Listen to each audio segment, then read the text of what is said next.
धन्यवादाः सर्वेभ्यः हृत्पूर्वक नमस्काराः स्वागतम् Welcome to class 27 of Learn to Chant Saundarya Lahari of Adi Shankaracharya.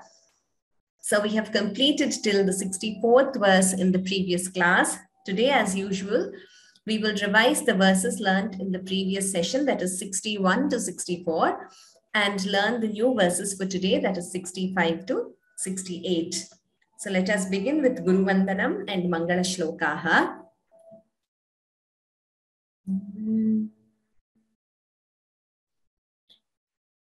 Gururev gatir gurumev bhaje Gurunaiva sahasmi namo gurave Na guruv paramam shishurasmi guroho Matirasti gurau mama pahi guro Shruti smriti purananamayam karunalayam Namami bhagavat pada shankaram lokashankaram Saundaryalahari kartre sarvamangaladayine Shankaracharya varyaya Yatirajayate namaha Shankarupena machittam Pankikritamabhudyaya Kinkariyasya samaya Shankaracharyamashreye Shivashaktya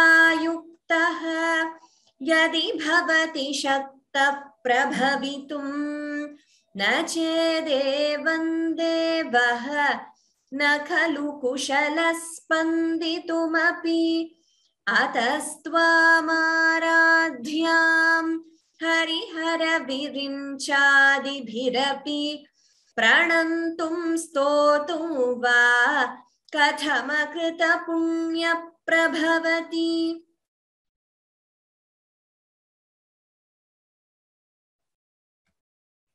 Okay, before I commence revising, one of you has said that the volume is low. Let me try increasing the volume of my mic.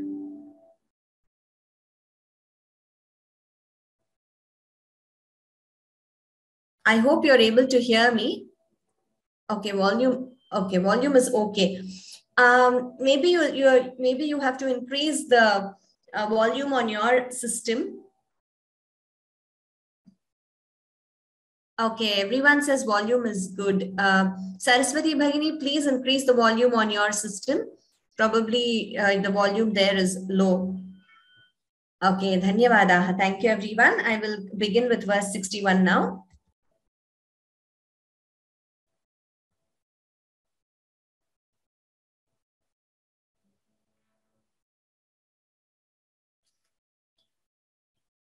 Asaunasamshaha tuhinagirivamshadhvajapati tvadiyo nediyaha phalatu phalamasmakamuchitam vahatyantarmuktaha shishirakara nishvasagalitam samriddhya Tasam bahirapi cha mukta manidharaha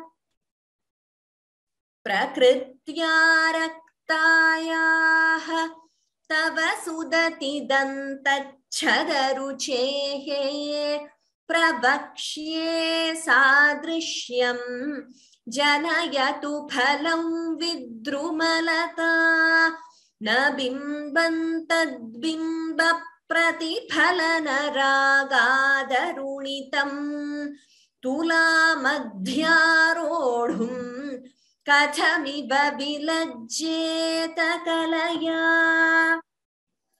smitajyotsna jalam तव वदन चन्द्रस्य पिबतां चकोराणमासीत् अतिरसतया चञ्चुजडिमा अतस्ते शीतांशोः अमृतलहरीमाम्लरुचयः पिबन्ति स्वच्छन्दं निशि निशि भृशङ्काञ्चिकधिया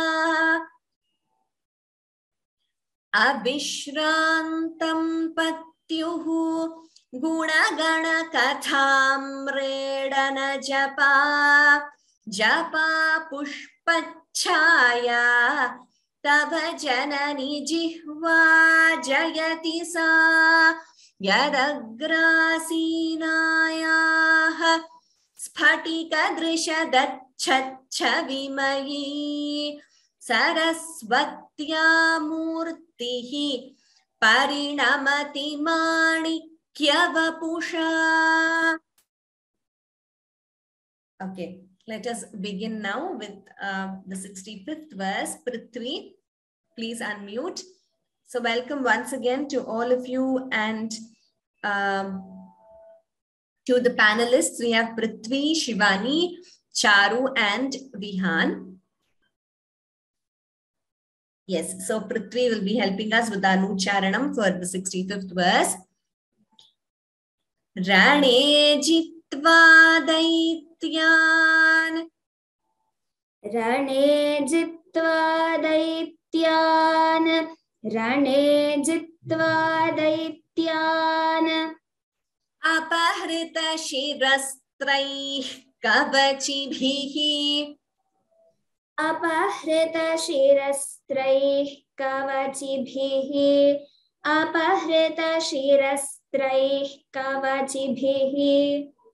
Nivrittaishchandam shatripurahara. Nivrittaishchandam shatripurahara. Nivrittaishchandam shatripurahara. Nirmalya vimukhaihi. Nirmalya vimukhaihi. Nirmalya vimukhaihi. So here, as you may all know already, because there is no gap there, we are not supposed to pause, but because there are a lot of samyukta aksharas, etc., I split up that pada, but we do not pause there. We chant it at a stretch. Nivrittaish chandam shat tripurahara nirmalya vimukhaihi. So the entire pada is chanted at a stretch. Vishakhendropendraihi. Vishakhendropendraihi. Vishakhendropendraihi. Shashi vishada karpura shakalaha. Shashi vishada karpura shakalaha. Shashi vishada karpura shakalaha. Viliyante mataha. Viliyante mataha. Viliyante mataha. Tava vadanatambula kabalaha. Tava vadanatambula kabalaha. Tava vadanatambula kabalaha. So here, Rane Chitva Daityan Apahrita. Please note the pronunciation. Apahrita Shirastraihi. So a Visarga followed by Ka, you all will be familiar by now. Visarga followed by Ka or Ka, we get Jihva Muliya. So the Visarga is pronounced only half as Apahrita Shirastraih Kavachibhihi. So the Visarga is not chanted completely. Apahrita Shirastraih Kavachibhihi. Bhi is Mahaprana, please note. And next line, like I said, next pada, we chanted at a stretch. Nivrittaish chandam shat tripurahara nirmalya vimukhaihi. I will repeat it again. Nivrittaish निवृत्तैश्चण्डांशत्रिपुरहर निर्माल्य विमुखैः. So here Nivrittaischandamshatripura. Please note that an extra t is being heard. The t is doubling before Tripura. So dvitvam there. Vishakhendropendraihi. Kha is Mahaprana. Shashi Vishada Karpura Shakalaha Viliyante Mataha Tava Vadana Tambula Kabalaha. We will do one pada, one quarter at a time. रणे जित्वा दैत्यान् अपहृत शिरस्त्रैः कवचिभिः. रणे जित्वा दैत्यान् अपहृत शिरस्त्रैः कवचिभिः. रणे जित्वा दैत्यान् अपहृत शिरस्त्रैः कवचिभिः. निवृत्तैश्चण्डांशत्रिपुरहर निर्माल्य विमुखैः. निवृत्तैश्चण्डांशत्रिपुरहर निर्माल्य विमुखैः. निवृत्तैश्चण्डांशत्रिपुरहर निर्माल्य विमुखैः. विशाखेन्द्रोपेन्द्रैः शशि विशद कर्पूर शकलाः. विशाखेन्द्रोपेन्द्रैः शशि विशद कर्पूर शकलाः. विशाखेन्द्रोपेन्द्रैः शशि विशद पूरशकलाः. विलीयन्ते मातः तव वदनताम्बूलकबलाः. विलीयन्ते मातः तव वदनताम्बूलकबलाः. विलीयन्ते मातः तव वदनताम्बूलकबलाः. उत्तमम्. Now half verse at a time. रणे जित्वा दैत्यान् अपहृत शिरस्त्रैः कवचिभिः. निवृत्तैश्चण्डांशत्रिपुरहर निर्माल्य विमुखैः. रणे जित्वा दैत्यान् अपहृत शिरस्त्रैः कवचिभिः. निवृत्तैश्चण्डांशत्रिपुरहर निर्माल्य विमुखैः. रणे जित्वा दैत्यान् अपहृत शिरस्त्रैः कवचिभिः. निवृत्तैश्चण्डांशत्रिपुरहर निर्माल्य विमुखैः. विशाखेन्द्रोपेन्द्रैः शशि विशद कर्पूर शकलाः. विलीयन्ते मातः तव वदनताम्बूलकबलाः. विशाखेन्द्रोपेन्द्रैः शशि विशद कर्पूर शकलाः. विलीयन्ते मातः तव वदनताम्बूलकबलाः. विशाखेन्द्रोपेन्द्रैः शशि विशद कर्पूर शकलाः. विलीयन्ते मातः तव वदनताम्बूलकबलाः. उत्तमम्. Now the entire verse. रणे जित्वा दैत्यान् अपहृत शिरस्त्रैः कवचिभिः. निवृत्तैश्चण्डांशत्रिपुरहर त्रिपुरहर निर्माल्य विमुखैः विशाखेन्द्रोपेन्द्रैः शशिविशदकर्पूरशकलाः विलीयन्ते मातः तव वदनताम्बूलकबलाः। रणे जित्वा दैत्यान् अपहृतशिरस्त्रैः कवचिभिः निवृत्तैश्चण्डांश त्रिपुरहर निर्माल्य विमुखैः विशाखेन्द्रोपेन्द्रैः शशिविशदकर्पूरशकलाः विलीयन्ते मातः तव वदनताम्बूलकबलाः।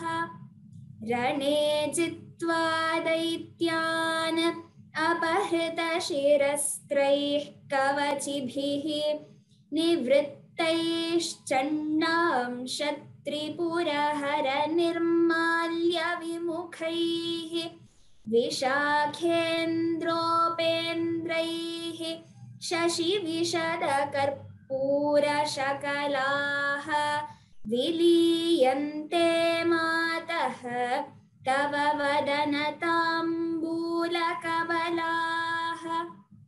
उत्तमं पृथ्वी, well chanted. Next, Vihan. Ram Ram Ram Ram Ram Ram Ram. विपञ्च्या गायन्ती विपञ्च्या गायन्ती विपञ्च्या गायन्ती विविधमपदानं पशुपतेः विविधमपदानं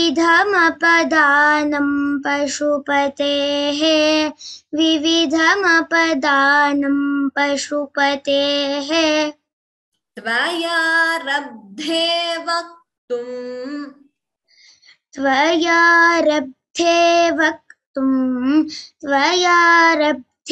वक्तुम् चलितशिरसा साधुवचने चलितशिरसा साधुवचने चलितशिरसा साधुवचने तदीयैर्माधुर्यैः तदीयैर्माधुर्यैः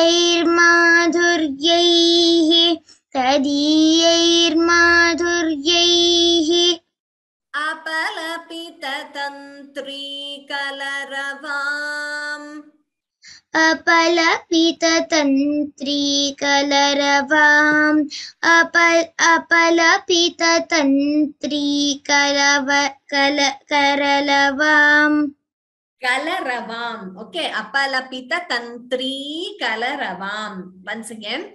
Apalapita tantri kalaravam. अपलपिता तंत्री कलरवाम् अपलपिता तंत्री कलरवाम् निजां वीणां वाणी निजां वीणां वाणी निजां वीणां वाणी निचुलयति चोलेन निभृतम् निचुलयति चोलेन निभृतम् निचुलयति चोलेन निभृतम्. Let us see the Mahapranas. Vipanchya gayanti is a dirgha. Vividham apadanam, dha is Mahaprana. Vividham apadanam pashupatehe. Tvayarabdhe, dha is Mahaprana. Tvayarabdhe bhaktum. Chalita shirasa sadhu vachane. Sadhu, dhu is Mahaprana. Tadiyair madhuryaihi. Note there are multiple ras in this word. Tadiyair madhuryaihi. Tadiyair, then madhuryaihi. Dhu is Mahaprana. Apalapita tantri kalaravam. Nijam veenam vani. Nichulayati cholena nibhritam. Note the pronunciation of that word. Nibhritam. Bhr is Mahaprana. And we should not chant it as nibhritam. There is no dvitvam there. It is just nibhritam. Okay. Here, nijam veenam vani. So you could chant it in that way also. So the anuswara, instead of full, it gets that nasal tone because anuswara followed by va. It is an optional rule. Either you chant it as nijam veenam vani or nijam veenam vani. That is also correct with the nasal tone. That is important. Okay. Now let us do one pada at a time. That is 1 quarter. Vipanchya gayanti vividhamapadanam pashupatehe tvaya rabdhe vaktum chalita shirasa sadhu vachane. Vipanchya gayanti vividhamapadanam pashupatehe tvaya rabdhe vaktum charita shirasa sadhu vachane. Vipanchya gayanti vividhamapadanam pashupatehe tvaya rabdhe vaktum chalita shirasa sadhu vachane.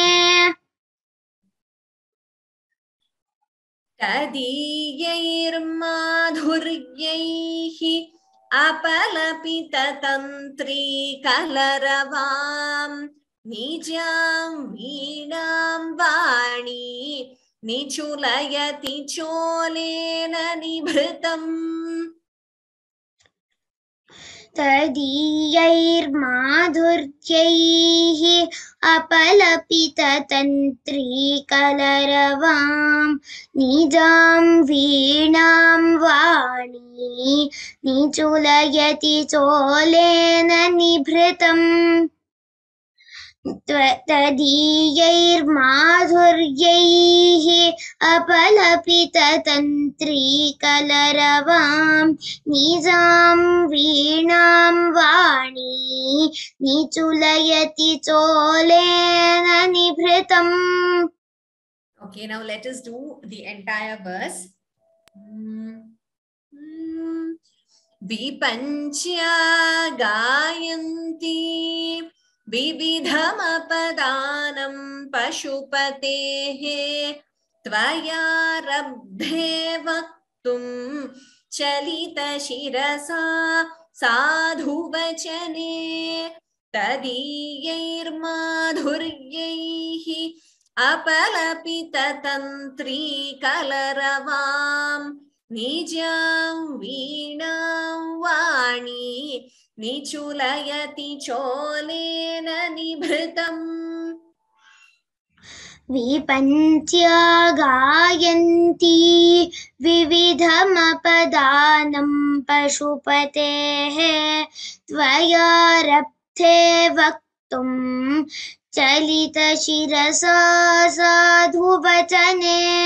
Tadiyair madhuryaihi apalapita tantri kalaravam nijam veenam vani nichulayati cholena nibhritam.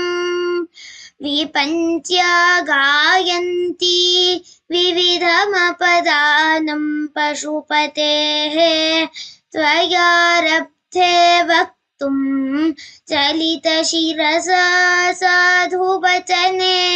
Tadiyair madhuryaihi apalapita tantri kalaravam nijam veenam vani nichulayati cholena nibhritam. Uttamam Vihan, dhanyavadaha. Next, I think Shivani has joined, but she is unable to join as a panelist. We'll do one thing, Shivani. I will just give you the access so you can just repeat this. Someone else is joined. Can you hear me now, ma'am? Yes, Shivani, I can hear you. You're able to share your video or? No, ma'am. It only has Okay, unmute no option. worries. I'm not. It says some error. So we will just have your audio for today. Okay, I'm ma'am. trying, but I don't know why I'm unable to. I'll try once again. Promote to panelist. Okay, unable to do it, Shivani. It says some error code. Sorry about that. So we'll just have your audio for today. Okay. Okay, ma'am. Karagreణ sprishtam. Karagreణ sprishtam. Karagreణ sprishtam. Tuhinagirina vatsalataya. Tuhinagirina vatsalataya. Tuhinagirina vatsalataya. Girishenodastam. Girishenodastam. Girishenodastam. Muhuradharapana kulataya. Muhuradharapana kulataya. Muhuradharapana kulataya. Karagrahyam shambhoho. Karagrahyam shambhoho. Karagrahyam shambhoho. Mukhamukura vrintangirisute. Mukhamukura vrintangirisute. Mukhamukura vrintangirisute. Kathankaram brumaha. Kathankaram brumaha. Kathankaram brumaha. Tava chibukamaupam yarahitam. Tava chibukamaupam yarahitam. Tava chibukamaupam yarahitam. Karagrena sprishtam. Please note the dvitvam there. Karagrena and sprishtam. So s is doubling. Karagrena sprishtam. Extra s is being heard. So dvitvam. Karagrena sprishtam. And please note the pronunciation here. Sprishtam. It is not sprushtam. It's not ukara. It is r. Sprishtam. Tuhina girina vatsalataya. Girishenodastam. Muhuradhara pana kulataya. Here adhara. Dha is Mahaprana. Karagrahyam. Again, if you notice, there is a dvitvam. G is doubling. So karagrahyam shambhoho. Bho is Mahaprana. Mukha mukura vrintam. Mukha. Kha is Mahaprana here. Next ka is Alpaprana. So please be careful not to interchange. Mukha mukura vrintam. And here Anuswara followed by ga. You could optionally combine the sandhi and chant it as Mukura vrintam giri sute. Or you can also chant it as Mukha mukura vrintam giri sute. Complete Anuswara. Or combine the sandhi as Mukha mukura vrintam giri sute. Kathankaram brumaha. Tha is Mahaprana. Tava chibuka maupamya rahitam. Okay, we will do one line at a time. Karagrena sprishtam. Tuhina girina vatsalataya. Karagrena sprishtam. Tuhina girina vatsalataya. Karagrena sprishtam. Tuhina girina vatsalataya. Girishenodastam. Muhuradharapana kulataya. Girishenodastam. गिरीशेनोदस्तं मुहुरधरपानाकुलतया गिरीशेनोदस्तं मुहुरधरपानाकुलतया करग्राह्यं शम्भोः मुखमुकुरवृन्तं गिरिसुते करग्राह्यं शम्भोः मुखमुकुरवृन्तं गिरिसुते करग्राह्यं शम्भोः मुखमुकुरवृन्तं गिरिसुते कथङ्कारं ब्रूमः तव चिबुकमौपम्यरहितम् कथङ्कारं ब्रूमः तव चिबुकमौपम्यरहितम् कथङ्कारं ब्रूमः तव चिबुकमौपम्यरहितम् Uttamam, let's do half verse at a time now. Karagrena sprishtam tuhina girina vatsalataya girishenodastam muhuradharapana kulataya कराग्रेण स्पृष्टं तुहिनगिरिणा वत्सलतया गिरीशेनोदस्तं मुहुरधरपानाकुलतया कराग्रेण स्पृष्टं तुहिनगिरिणा वत्सलतया गिरीशेनोदस्तं मुहुरधरपानाकुलतया करग्राह्यं शम्भोः मुखमुकुरवृन्तं गिरिसुते कथङ्कारं ब्रूमः तव चिबुकमौपम्यरहितम् करग्राह्यं शम्भोः मुखमुकुरवृन्तं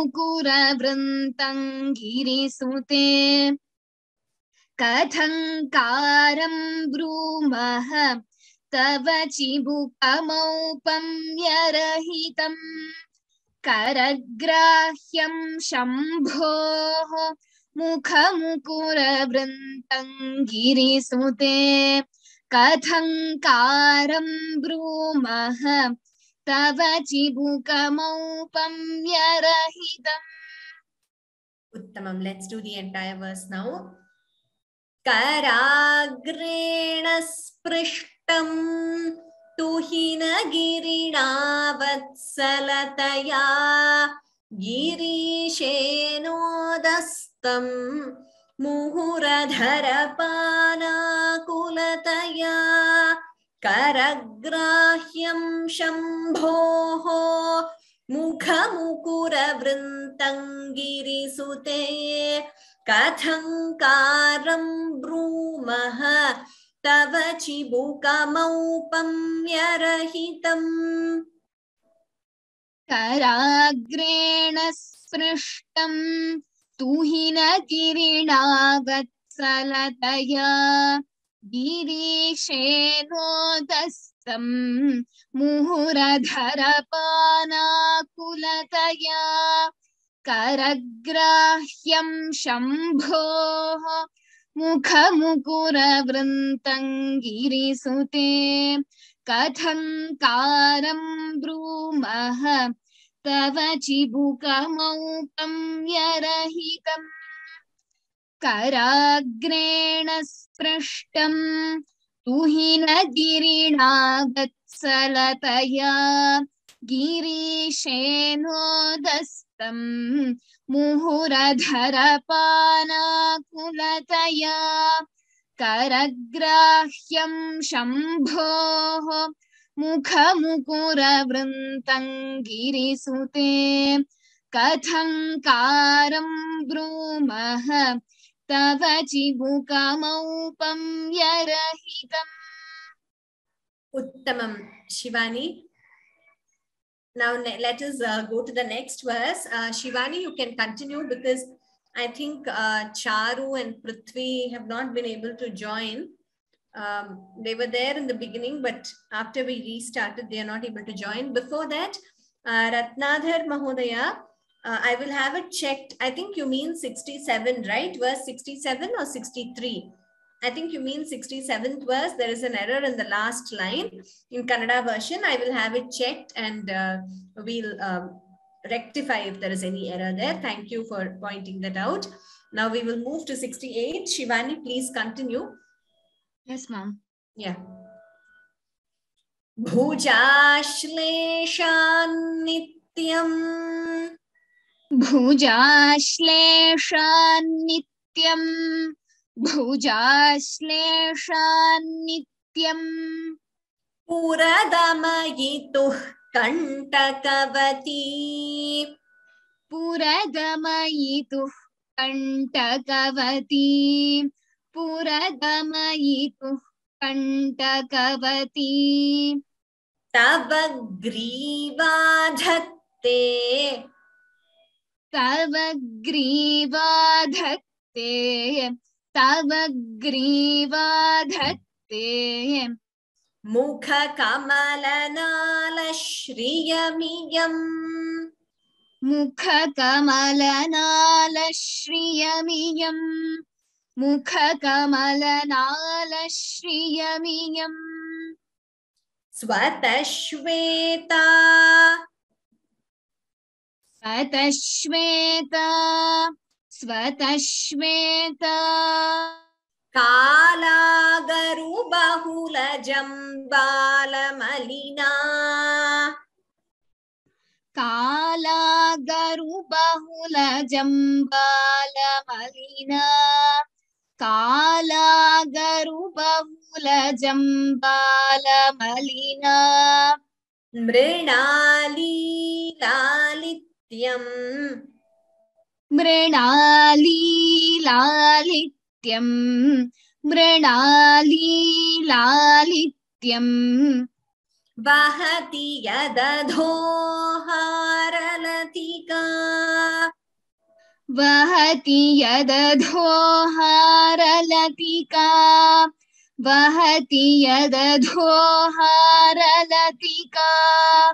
Uttamam. Bhujashleshan nityam. Bhujashlesha. So if you notice, there is a sha being heard here. Bhujashleshan nityam. So dvitvam there. Bhujashlesha. Second sh here. And bhu is Mahaprana. Bhujashleshan nityam. The first is she. The second is sha. That subtle difference between sha and sha should be heard clearly.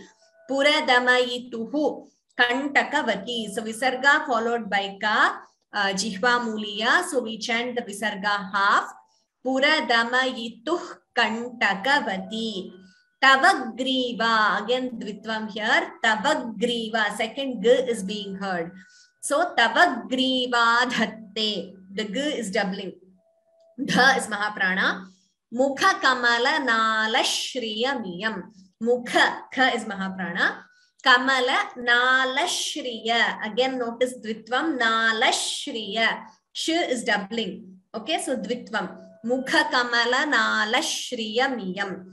Svatashveta kala garu bahula jambala malina. Please note this, though there is a pause here, there is a gap. If you want to pause, you have to pause only after Svatashveta, not the usual place where we pause in each pada, because the next word is a samasta padam, a compound word. So we do not pause. Kala garu bahula jambala malina should be chanted at a stretch.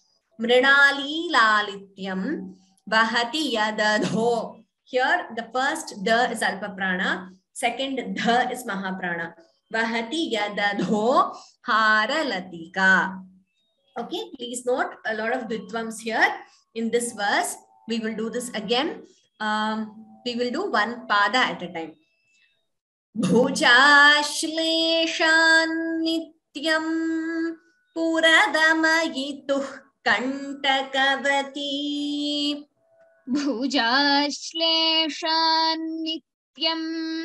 पुरदमयितुः कण्टकवती भुजाश्लेषान्नित्यं पुरदमयितुः कण्टकवती तव ग्रीवाधत्ते मुखकमलनालश्रियमियम् तव ग्रीवाधत्ते मुखकमलनालश्रियमियम् तव ग्रीवाधत्ते मुखकमलनालश्रियमियम् स्वतश्वेता कालागरुबहुलजम्बालमलिना स्वतश्वेता कालागरुबहुलजम्बालमलिना स्वतश्वेता कालागरुबहुलजम्बालमलिना मृणालीलालित्यं वहति यदधोहारलतिका मृणालीलालित्यं वहति यदधोहारलतिका मृणालीलालित्यं वहति यदधोहारलतिका Uttamam. Now let's do half verse at a time. Bhuja Kshamyatam Bhujashleshan Puradamayitu Kantakavati Tavagrivaadhatte Mukha Kamalanala Shriyamiyam भुजाश्लेषान्नित्यं पुरदमयितुः कण्टकवती तव ग्रीवाधत्ते मुखकमलनालश्रियमियम् भुजाश्लेषान्नित्यं पुरदमयितुः कण्टकवती तव ग्रीवाधत्ते मुखकमलनालश्रियमियम् स्वतश्वेता कालागरुबहुलजम्बालमलिना मृणालीलालित्यं वहति यदधोहारलतिका स्वतश्वेता कालागरुबहुलजम्बालमलिना मृणालीलालित्यं वहति यदधोहारलतिका स्वतश्वेता कालागरुबहुलजम्बालमलिना मृणालीलालित्यं वहति यदधोहारलतिका Uttamam. Now the entire verse. Bhujashleshan Puradamayitu Kantakavati Tavagrivaadhatte Mukhakamalanala Shriyamiyam Svatashveta Kalagarubahulalajambalamalina मृणालीलालित्यं वहति यदधोहारलतिका भुजाश्लेषान्नित्यं पुरदमयितुः कण्टकवती तव ग्रीवाधत्ते मुखकमलनालश्रियमियम् स्वतश्वेता कालागरुबहुलजम्बालमलिना मृणालीलालित्यं वहति यदधोहारलतिका कालागरुबहुलजम्बालमलिना भुजाश्लेषान्नित्यं पुरदमयितुः कण्टकवती तव ग्रीवाधत्ते मुखकमलनालश्रियमियम् स्वतश्वेतकालागरुबहुलजम्बालमलिना मृणालीलादित्यं वहति यदधो हारलतिका. Uttamam Shivani. A lot of you have pointed out whether it is Kala Guru or Kala Garu. It is Kala Garu Bahula Jambala Malina. This is what even we have been taught by our gurus. I'm not sure why it is given as Kala Guru in some versions. I will recheck that, but we are following Kala Garu Bahula Jambala Malina. Okay, so it is not a misprint on the slide. It is Kala Garu itself. Kala Garu Bahula Jambala Malina.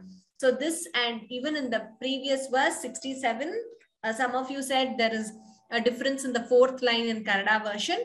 I will have that checked as well. So let us revise whatever we have learned today. Today the new verses 65 to 68. Rane jitva daityan aparita shirastraih kavachibhihi nivrittaih chandam shatripurahara nirmalya vimukhaih vishakhendropendraih shashi vishadakarpura shakalaha viliyante matah tava vadanatambulakabalaha vipanchya gayanti vividhamapadanam pashupatehe tvaya rabdhe vaktum chalita shirasa sadhu vachane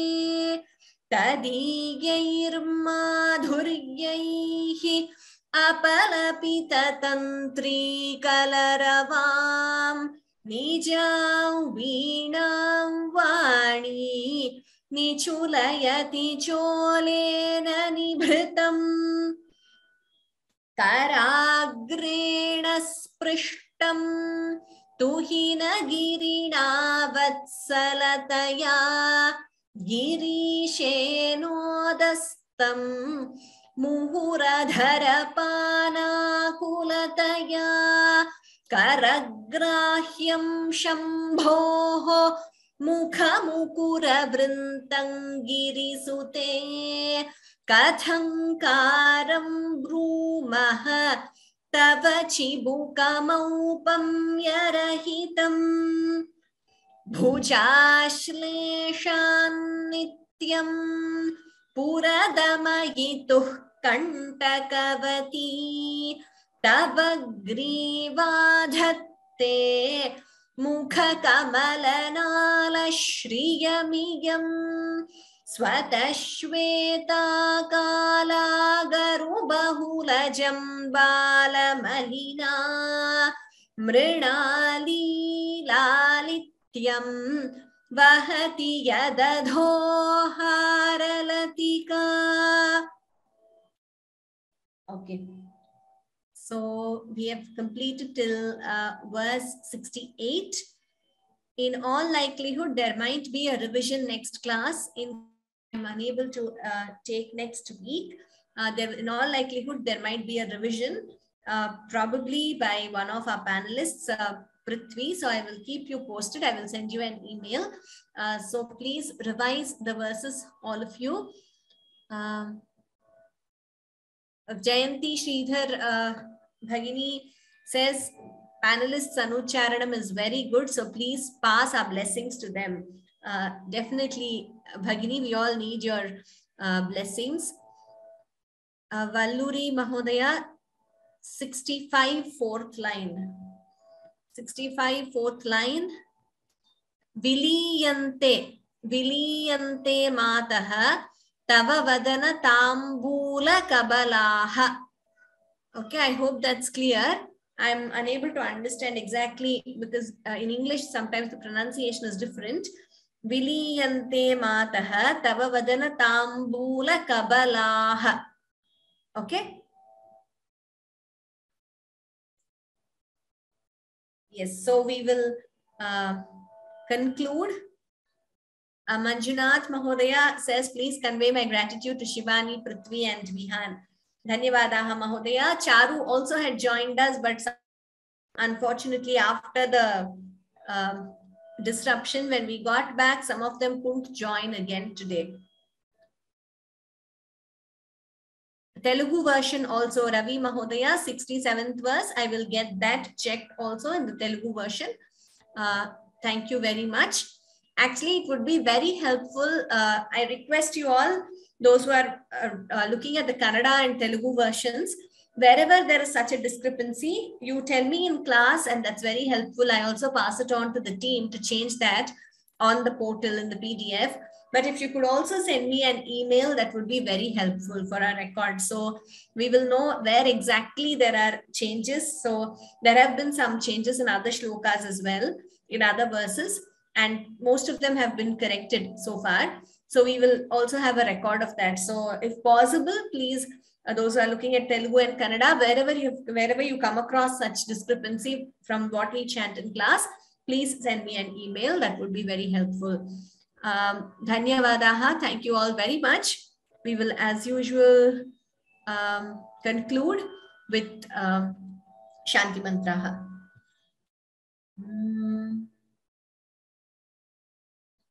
Sarve bhavantu sukhinah, sarve santu niramayaha, sarve bhadrani pashyantu, ma kaschid dukkha bhag bhavet. Om Shanti Shanti Shanti. Dhanyavadaha. Ram Ram Ram. Thank you all. And next class, in all likelihood, like I said, there will be revision. Dhanyavadaha. Punar Bilamaha.